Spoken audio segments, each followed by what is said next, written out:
Gibran. Pagi, Bu.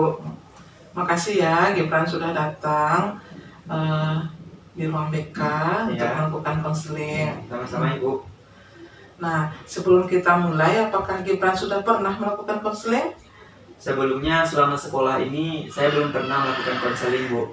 Jadi ini adalah perdana saya konseling dengan Ibu. Ya. Oke, makasih Gibran sudah datang ke sini. Ibu akan jelaskan apa itu konselingnya. Oke, Bu. Konseling itu adalah bantuan yang diberikan oleh seorang konselor, itu adalah Ibu sebagai guru BK, dan konselingnya adalah Gibran sebagai klien. Nah, di sini kita akan membicarakan tentang permasalahan yang sedang Gibran hadapi. Ya, Bu. Nah, di dalam konseling ini juga nanti ada azas kerahasiaan namanya. Nah, azas kerahasiaan itu berarti hanya kita berdua saja yang tahu. Nah, apa yang kita bicarakan di sini tidak akan ada orang yang tahu, hanya kita berdua saja. Oke, Bu. Nah, itu azas kerahasiaan. Nanti juga ada azas keterbukaan namanya. Nah, nanti Ibu berharap Gibran terbuka mengemukakan masalah yang sedang dihadapi, apa yang sedang Gibran pikirkan atau rasakan, yang merasakan yang terasa mengganggu gitu dalam kehidupannya sehari-hari. Nah, nanti juga Gibran akan Ibu harapkan mengemukakan semua yang Gibran rasakan agar konseling kita ini bisa berjalan dengan baik. Baik, Bu. Nah, apakah Gibran sudah paham apa itu konseling? Insya Allah saya paham, Bu. Saya siap untuk menjalankan konseling kali ini. Oke, makasih. Nah, beda ya. Gimana yang Gibran rasakan atau yang jadi pikiran sama Gibran selama belajar di SMK ini? Baik, Bu. Jadi untuk pertama kalinya saat saya datang ke SMK pada tahun 2023 lalu, saya tentu merasa kalau ini adalah suatu pengalaman yang memang belum pernah saya alami, Bu. Dari yang sebelumnya SD, SMP, saya memang terbilang cukup dekat dari rumah dan orang tua. Nah, jadi perpindahan dari sekolah sebelumnya ke sekolah SMK ini tentu jarak jauh ini menjadi salah satu rintangan atau hambatan yang paling pertama saya rasakan, Bu, saat datang ke sekolah ini. Jadi untuk pembelajaran yang saya rasakan mungkin seperti pada umumnya dari tingkatan SMP sampai ke SMK ini akan berbeda, Bu, di mana rasanya SMK ini akan lebih sibuk dengan praktek-praktek yang diadakan atau yang akan kami pelajari. Jadi saya memang sedikit tidak menyangka kalau memang SMK ini begitu padat jam-jam pelajaran yang harus kami sebagai siswa laksanakan. Beda ya, beda, SMP Bu. Dengan SMK, cara belajarnya juga beda. Iya, Bu. Nah, yang Gibran rasakan apa yang jadi permasalahannya di sini? Permasalahannya tentu saya menjadi anak kos ya, Bu, untuk pertama kalinya. Jadi ya untuk ceritanya saya yang awalnya tentu berada di rumah dengan orang tua setiap saat, setiap hari pada saat sebelumnya. Nah, jadi di sini saya tentu harus belajar untuk lebih mandiri ya, Bu. Ke SMK dengan menjadi anak kos yang tentu banyak sekali keruwetan yang dialami, seperti mencoba memasak sendiri, mencoba mengurus diri sendiri, sampai mengurus pelajaran yang memang kadang selalu bertuburkan dengan keadaan yang saya jalankan, Bu.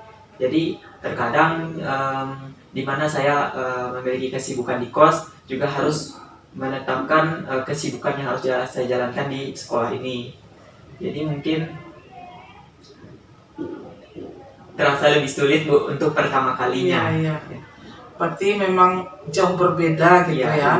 Yang awalnya tinggal dengan orang tua, sekarang kos gitu, mandiri, mengurus diri sendiri. Nah, itu yang sedang Gibran hadapi sekarang. Benar, Bu. Nah, kemudian juga dengan yang pelajaran di sekolah, pelajaran juga berbeda antara SMP dengan SMK. Kalau SMK kan banyak praktek gitu. Kalau di SMP umumnya kan teori. Kalau SMK banyak prakteknya. Nah, dengan itu apa yang sudah pernah Gibran lakukan? Maksud Ibu untuk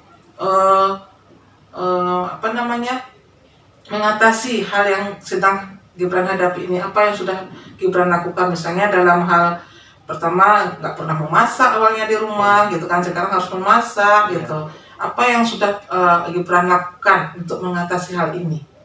Yang saya lakukan awalnya tentu saya akan bertanya dengan teman-teman yang sejawat atau mungkin bisa di atas 1 tahun dari saya, Bu. Seperti pada awalnya saya kelas gitu. Ya, masuk ke kos, dan tentu di kos itu saya tidak sendiri kan, Bu. Tentu ada teman-teman lainnya, ada yang kelas 11 dan kelas 12. Jadi dari sana saya berusaha menjalin pertemanan ya, Bu. Menjalin pertemanan untuk bertanya, untuk berbagi pengalaman bahwa bagaimana sih caranya biar kita sebagai anak kos itu bisa menjalani dunia persekolahan ini dengan baik. Seperti saya kan awalnya belum tahu ya, Bu, lingkungan SMK ini sama sekali belum tahu. Jadi ya untungnya karena abang-abang saya baik pada saat itu, mereka mau seperti mengajak saya untuk pergi ke warung-warung untuk membeli bahan makanan, atau bahkan hal-hal kecil seperti membeli galon gitu, Bu. Jadi itu saya bersyukur karena mungkin memang saya sudah bisa dan sudah pasti untuk sekolah di sini, Bu. Berarti yang sudah pernah Gibran lakukan membina hubungan baik dengan kakak kelas atau kakak yang ada di kos gitu ya. Nah itu kan di sekitar tinggal kita di kos. Kalau di sekolah gimana? Kalau di sekolah saya kan, Bu, sebenarnya kalau memang boleh jujur, saya ini seorang yang pemalu, Bu, sebenarnya. Seorang pemalu, pendiam, pokoknya semuanya, Bu. Jadi saya merasa kesulitan untuk bergaul sebagaimana teman-teman pada umumnya ya, Bu. Jadi mungkin ketika awalnya saya masuk ke kelas 10, di kelas itu saya mungkin orang-orang beranggapan kalau saya itu tidak mau berteman ya, Bu. Padahal sebenarnya saya itu pengen sekali punya teman yang banyak, punya relasi yang baik, dan juga punya pengalaman yang menyenangkan gitu, Bu. Jadi cara saya untuk beradaptasi tentu saya akan berusaha lebih keras daripada orang-orang pada umumnya untuk dapat saling berkomunikasi, berinteraksi sampai terjadilah hubungan pertemanan yang memang benar-benar saya butuhkan, Bu. Jadi untungnya ada juga teman saya yang mau berteman dengan saya, Bu. Walaupun ya mungkin dari lingkungannya itu kan berbeda kan, Bu. Saya yang dari jauh-jauh ke sini ternyata ada juga yang memahami gitu, Bu. Ada juga yang mau saling menceritakan apa yang sebenarnya lebih baik kita lakukan gitu sebagai seorang teman. Karena dari zaman MTS sebelumnya, Bu, mungkin karena terdampak akan COVID di tahun sebelumnya ya, saya pikir saya sama sekali nggak punya teman gitu, Bu. Karena ya saya memang orang lebih sering di rumah dan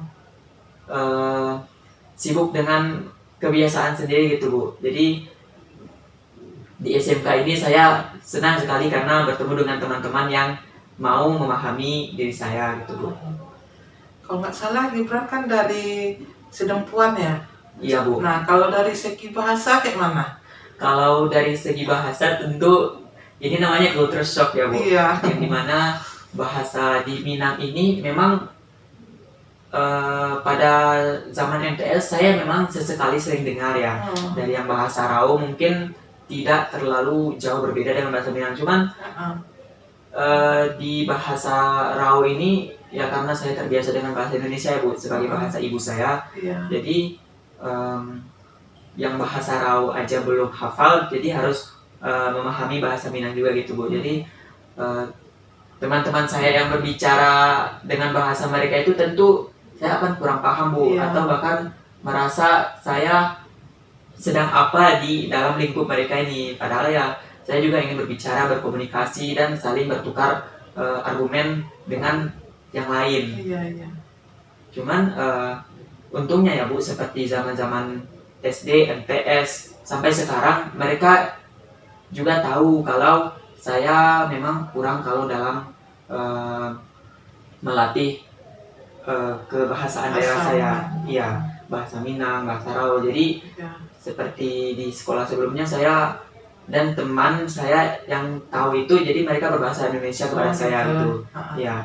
Berarti teman-teman di sekolah juga udah paham kalau Gibran nggak bisa bahasa Minang gitu ya. Jadi mereka pakai bahasa Indonesia sama Gibran. Tapi di samping itu tentu saya akan terus berusaha Bu untuk memahaminya. Jadi walau bukannya bisa dengan secara baik melafalkannya Bu, tapi saya mengerti gitu Bu. Walaupun nggak bisa membicarakannya, cuman paham dengan apa yang disebut teman, paham gitu ya. Nah bagus itu, berarti Gibran udah mulai gitu untuk membuka diri gitu kan, agar bisa berteman dengan kawan-kawan yang ada di sekolah, yang paling banyak kan bahasa Minang kalau kita di sini, jarang yang pakai bahasa Indonesia gitu kan. Nah bagus, berarti Gibran sudah mulai itu membuka dirinya. Nah kalau itu kan dari segi pergaulan ya. Nah gimana kalau dengan segi belajarnya gitu? Gimana cara ini mengerjakan tugasnya atau menyelesaikan praktek-prakteknya gitu? Iya Bu. Itu kayak mana? Kalau di kelas 10 dan kelas 11 mungkin prakteknya belum sepadat di kelas 12-nya Bu. Jadi seperti sekolah SMA ya Bu, jadi kami belajar materi yang mungkin menjadi dasar-dasar untuk kami sebelum praktek ya Bu. Nah, cara saya untuk belajar ini tentu saya biasanya setiap malam itu menghafal sekiranya satu buku mata pelajaran gitu Bu. Jadi misalnya di hari Senin, jadi saya di hari Minggu itu menghafal satu buku mata pelajaran. Nah terus pas bangun paginya itu saya akan menghafal satu buku lagi Bu. Nah untuk di sekolah saya lanjutkan lagi dengan satu buku. Misalnya ada 3 mata pelajaran di hari Senin tersebut Bu. Jadi supaya tidak saling bertubrukan ya Bu. Kalau misalnya satu waktu saya belajar, tentu apa yang ada di pikiran saya itu akan penuh dengan hal-hal yang berbeda. Jadi saya akan menetapkan dulu ini temanya apa, ini untuk paginya tema selanjutnya dan selanjutnya. Berarti membagi-bagi gitu ya. Misalnya malam bahas ini dulu, nanti pagi ini mapel ini lagi gitu. Nah, bagus kayak gitu. Berarti Gibran sudah punya manajemen diri sendiri untuk mengaturnya ya. Nah, itu dari segi pelajaran. Kalau Ibu lihat Gibran sudah mantap itu ininya. Dalam segi pergaulan, dalam segi belajar itu sudah mantap itu sebenarnya. Nah sekarang apa yang Gibran ini inginkan gitu dari sekolah kita ini, taman SMK ini, mau kemana gitu? Kenapa masuk ke sini gitu? Apa yang harapannya itu apa? Harapan saya yang masuk ke SMK ini mungkin berdasarkan dari ajuan ayah saya Bu. Kalau kan sebelumnya kakak juga sekolah di sini. Kakak sekolah di sini mengambil jurusan akuntansi dan saya mengambil jurusan PPLG. Nah, awalnya juga saya sebenarnya berniat untuk mengambil jurusan akuntansi Bu. Karena mungkin saya ingin lebih akrab dengan angka-angka. Jadi karena pikiran saya akuntansi itu ada tentang matematika, manajemen matematika. Jadi saya ingin lebih paham dan pandai dalam matematika, karena peluang matematika itu lebih luas ya Bu dibandingkan dengan jurusan-jurusan lain yang saya pikirkan. Cuman ayah saya mengatakan kalau di jurusan RPL ini bahkan dari sekarang sudah terlihat bagaimana dengan perkembangan yang dimiliki oleh teknologi gitu Bu. Jadi saya yang sebelumnya memilih akuntansi jadi memilih jurusan PPLG Bu. Nah, di jurusan PPLG ini awalnya sebelumnya saya mungkin kurang yakin ya Bu, karena pada awalnya kelas 10 kami disuruh untuk memiliki laptop masing-masing, disarankan untuk memiliki laptop masing-masing. Nah, saya berpikir dalam keadaan ekonomi yang seperti ini, sejak 10 yang sudah diharapkan memiliki laptop, apakah saya bisa menjalani pembelajaran dengan lancar, dengan mulus, dan juga dapat meneruskan pendidikan saya di jurusan PPLG ini. Tetapi ya walaupun bagaimanapun ya Bu, nah tentu sekolah ini memiliki fasilitas kan Bu, yang dimana mereka memberikan fasilitas laptop dari labor. Jadi saya bersyukur di SMK ini ternyata adalah sekolah yang mampu memberikan yang terbaik bagi siswanya Bu. Nah, untuk rencananya saya ke depannya Bu, setelah tamat SMK ini, jadi kan SMK ini yang digadang-gadangkan oleh orang, SMK ini adalah sekolah di mana setiap siswanya memiliki peluang kerja yang lebih besar dibandingkan SMA ya Bu, karena mereka sudah diajarkan tentang praktek-praktek dan bagaimana bekerja di industri. Cuman karena saya berpikir kalau mungkin saya memiliki peluang yang lebih baik untuk masuk ke perguruan tinggi ya Bu. Jadi dengan masa-masa kelas 12 yang tersisa ini saya ingin lebih baik dan ingin memperjuangkan nasib saya untuk melanjutkan perguruan tinggi selanjutnya Bu. Oh, berarti rencananya mau melanjutkan. Iya Bu. Nah, rencananya kemana? Rencananya saya ingin ke Universitas Andalas Bu, yang berada di Padang. Jurusannya? Jurusannya tetap dengan informatika. Tetap dengan jurusan PPLG, yaitu informatika Bu. Informatika. Berarti itu kan sudah Gibran pelajari gitu ya? Bu. Dan pelajari. Berarti setelah nanti sekarang kan sudah kelas 12 ini. Iya Bu. Nah, sudah memikirkan nanti apa jurusan di perguruan tinggi. Berarti Gibran memilih tentang informatika. Terus itu berarti sesuai dengan jurusan kita di SMK. Berarti melanjutkan aja lagi ilmunya gitu ya. Nah, bagaimana dengan apakah ini sudah pernah didiskusikan dengan orang tua tentang rencana Gibran ini? Kalau orang tua tentu mereka akan mendukung Bu kalau dari segi pendidikan anak-anaknya Bu. Nah, walaupun ekonomi kami ini terkadang sering terombang-ambing Bu, jadi ayah tetap mewajibkan saya untuk melanjutkan kuliah Bu. Jadi untuk tempat kuliah atau universitasnya sendiri itu ayah memberikan saya pilihan, itu dari pilihan kamu sendiri katanya Bu. Jadi kamu mau yang mana, jadi kamu harus yang berusaha gitu. Bukan ayah hanya memberikan yang terbaik dari segi apa yang ayah punya, memberikan nafkah atau juga membantu apa yang ayah tahu gitu. Berarti udah diserahkan sama Gibran apa yang terbaik untuk Gibran. Iya Bu. Karena Gibran yang tahu kan kemana minat atau bakatnya gitu kan. Kalau ayah berarti dia tugasnya hanya memberikan nafkah, nah keputusan untuk melanjutkan berarti Gibran udah diberikan kepercayaan sama orang tua gitu kan. Nah, sekarang kan Gibran udah semester 1 nih di kelas 12, hampir semester 2 kan mau PKL lagi. Nah, nanti di bulan Januari itu semester 2 itu udah mulai ini tuh tentang SMBP-nya gitu. Betul Bu. Nah, nanti juga ada namanya KIP kuliah. Nah, Bu. Berarti mulai dari sekarang Gibran harus mencari informasi gitu bagaimana cara tentang mengisi KIP kuliah, tentang SMBP-nya, bikin email, bikin akun gitu awalnya. Nah, apakah itu sudah Gibran pelajari? Alhamdulillah Bu, sejak kelas 12 awal kemarin saya udah terus follow up Bu, minta tentang informasi bagaimana melanjutkan ke jenjang perkuliahannya Bu. Jadi awalnya ya kami sebagai kelas 12 ini merasa sedikit shock Bu, di mana ada tambahan ujian yang bernama TKA Bu. Jadi di samping SNBP, SNBT gitu Bu, jadi kan harus ada TKA gitu yang harus diperjuangkan Bu. Jadi saya berfokus untuk mencari informasi-informasi yang bagus, bagaimana sih cara memanajemen pembelajaran TKA. Jadi saya mencari-cari materi-materi dengan pilihan mapel yang saya pilih Bu. Seperti contohnya MTK, saya mencari rumus-rumus yang memang adalah prediksi dari soal-soal yang akan dilaksanakan pada bulan November ya Bu.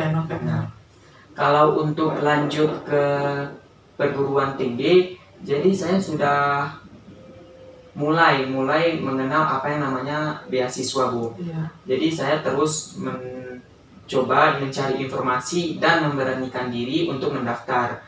Jadi awalnya saya berpikir beasiswa ini adalah sesuatu yang sulit, Bu. Namun ya mau bagaimanapun ini adalah tentang perjuangan dari siswanya itu sendiri ya, Bu, dari seseorang yang sendiri. Jadi kita ingin beasiswa, Bu. Jadi tentu harus kita yang tahu bagaimana cara mendapatnya, bukan meminta kepada orang tua memberikan kepadanya. Jadi intinya saya terus mencoba, Bu. Jadi saya sudah menjalani sekitar 2 beasiswa sebelumnya, Bu. Ada 2 beasiswa yang sudah saya lalui, hanya saja mungkin karena saya kurang tekad pada awalnya karena masih pertama-tama mencoba, apalagi itu mandiri ya, Bu. Kurang kerjasama dengan teman-teman yang mau berdiskusi. Jadi 2 beasiswa ini saya tidak lolos, Bu. Masih gagal ya? Masih gagal, Bu. Tapi dari sananya saya tentu mendapatkan pengalaman kan, Bu, ya. Pengalaman seperti bagaimana sih caranya mengisi formulir formal gitu, seperti mengisi data-data, mengisi profil diri, dan juga bagaimana cara membuat esai-esai tentang impian saya ke depannya gitu. Nah, selain itu saya juga tahu bagaimana sih tes-tes yang ada pada beasiswa ini, seperti yang satu sebelumnya saya lakukan itu tes psikotes, Bu. Dimana tes psikotes ini ternyata adalah salah satu tes yang memang sering digunakan untuk menerima para calon pekerja di perusahaan-perusahaannya, Bu. Jadi saya tentu merasa lebih luas gitu, Bu, terhadap beasiswa lain, karena saya sudah merasa kalau saya tahu nih apa yang harus dilakukan di beasiswa selanjutnya. Dan untuk sekarang saya juga sedang dalam tahap pendaftaran beasiswa baru, Bu. Jadi ada 3 tes online dan 2 wawancara. Jadi saya di antara sisa-sisa hari-hari yang akan dilewati ini, saya akan berusaha memanajemen waktu saya, bagaimana cara menjalankan atau mempelajari tes-tes ini, menjalani TKA, dan juga lain-lainnya yang mungkin begitu mengejutkan anak-anak kelas 12 SMK kali ini ya, Bu. Berarti yang udah pernah diikuti 2 gitu ya. Ini yang mau yang ketiga. Iya, Bu. Kalau boleh tahu itu apa lagi? Nama beasiswanya, Bu. Nama beasiswanya itu beasiswa perintis. Ya. Nah, karena sudah pernah 2 kali, mudah-mudahan yang ketiga ini bisa lulus ya. Selagi ada peluang gitu, Bu. Ada yang memberi kesempatan, saya akan mencoba, Bu. Nah, itu bagus, itu sebenarnya Gibran udah maju ini dari yang lain gitu. Mungkin kawan-kawan Gibran belum kepikiran sampai ke situ untuk mencari beasiswa kan. Sementara Gibran udah maju selangkah dari kawan-kawan. Nah, yang sekarang yang mau kita hadapi ini sebenarnya kan TKA ini. Betul, Bu. Bulan besok ya, mungkin 2 mingguan lagi udah habis ini Oktober, mau masuk November. Betul, Bu. Nah, kalau menurut Ibu karena kita juga sudah mulai sebenarnya ya untuk mempelajari soal-soal tentang TKA. Nah, ini apakah ada dibahas di kelas atau ada diskusi dengan kawan-kawan tentang soal-soal TKA ini? Kalau di kelas, alhamdulillah guru-guru juga paham ya, Bu. Kalau siswanya itu butuh pendampingan untuk pembelajaran TKA, Bu. Jadi setiap mapel-mapel umum seperti bahasa Indonesia, bahasa Inggris, dan matematika itu ibu guru kami bersedia untuk memberikan arahan dan soal-soal yang mereka punya sebagai bahan kesiapan kami untuk ke TKA ya, Bu. Jadi contohnya seperti bahasa Indonesia, Bu. Jadi Ibu Minda akan memberikan soal-soal tentang tryout TKA gitu, Bu, atau tryout ujian-ujian pada tahun sebelumnya seperti UNBK yang memang itu akan saling berelasi dengan TKA. Oh gitu. Berarti udah ada juga dari guru mapelnya ya. Berarti tinggal siswa lagi mau lebihnya, berarti membahas lagi di rumah gitu. Betul. Atau mencari sumber-sumber yang lain untuk apa dirinya sendiri gitu. Nah, udah banyak ini sebenarnya Gibran. Udah ini untuk TKA udah, untuk perguruan tingginya juga udah mantap ini, apalagi tentang beasiswanya. Nah, dari sini apa namanya itu, kalau menurut Ibu Gibran ini udah matang gitu persiapannya, Ya, tinggal amin. menjalannya aja lagi. Mudah-mudahan dengan ini Gibran juga bisa mengajak kawan-kawan ya. Iya. Misalnya kawan-kawan belum kepikiran mungkin sama mereka, bisa juga Gibran imbaskan ilmunya ke kawan-kawan gitu. Mudah-mudahan jadi amal jariah juga untuk kita nanti ya. Nah, saya juga sebenarnya udah beberapa kali berdiskusi dengan teman-teman tentang kayak beasiswa ini, TKA, dan bagaimana sih tanggapan kalian untuk melanjutkan kuliah di tahun 2026 nanti. Banyak yang kami bahas dan mungkin saya sudah mencoba memberikan informasi yang saya tahu itu Bu, seperti wah ini ada beasiswa ini, mau coba nggak? Nah itu jadi tinggal teman-teman lagi, kalau memang dia mau, tentu saya akan merasa terbantu ya Bu, karena kami bisa berdiskusi, menjalankan tes bersama-sama, dan juga saling berbagi informasi setelahnya gitu Bu. Ya mudah-mudahan kawan-kawan Gibran juga mau ya ikut mengikuti jejak Gibran ya. Nah dari konseling ini maksudnya apa rencana Gibran selanjutnya setelah kita melakukan konseling? Mungkin ada rencana Gibran untuk kedepannya gimana?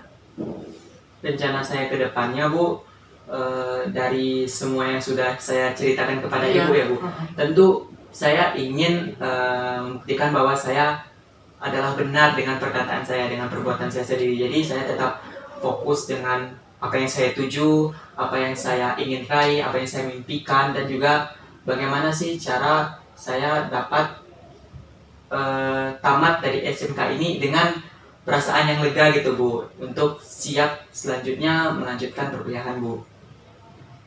Oke, mantap itu. Ya Bu. Gimana perasaan Gibran setelah kita melakukan konseling ini? Senang Bu, serasa lega Bu, apa yang udah disimpan itu ternyata bisa dibagikan dengan seorang guru gitu Bu. Jadi saya merasa kalau sebenarnya BK ini ya Bu, bimbingan konseling ini sangat bermanfaat bagi sekolah, di mana mungkin ada siswa yang masih ragu untuk menceritakan keluh kesahnya di sekolah ini, dan juga bagaimana siswa mau untuk dan percaya bahwa sekolah ini adalah tempat yang memang bisa menjadi ruang ternyaman bagi mereka. Jadi bukan untuk tempat yang ini bermasalah saja sebenarnya gitu ya. Gimana kita sebenarnya Gibran udah paham gitu ya apa minatnya arah kemana. Sebenarnya Ibu hanya memberikan penguatan aja lagi. Sebenarnya Gibran tuh udah ada di kepalanya semua, sudah ada rencana yang udah matang, tinggal menjalani aja lagi. Oke, Ibu doakan semoga Gibran berhasil dengan rencana-rencananya, dilancarkan, mudah-mudahan ada jalan kasih Allah yang lancar gitu ya. Mudah rezekinya juga lancar. Oke, makasih banyak Gibran. Sekian aja pertemuan kita, dan Ibu ucapkan makasih banyak Gibran udah meluangkan waktunya untuk Ibu. Kasih ya. Ibu, terima kasih Bu.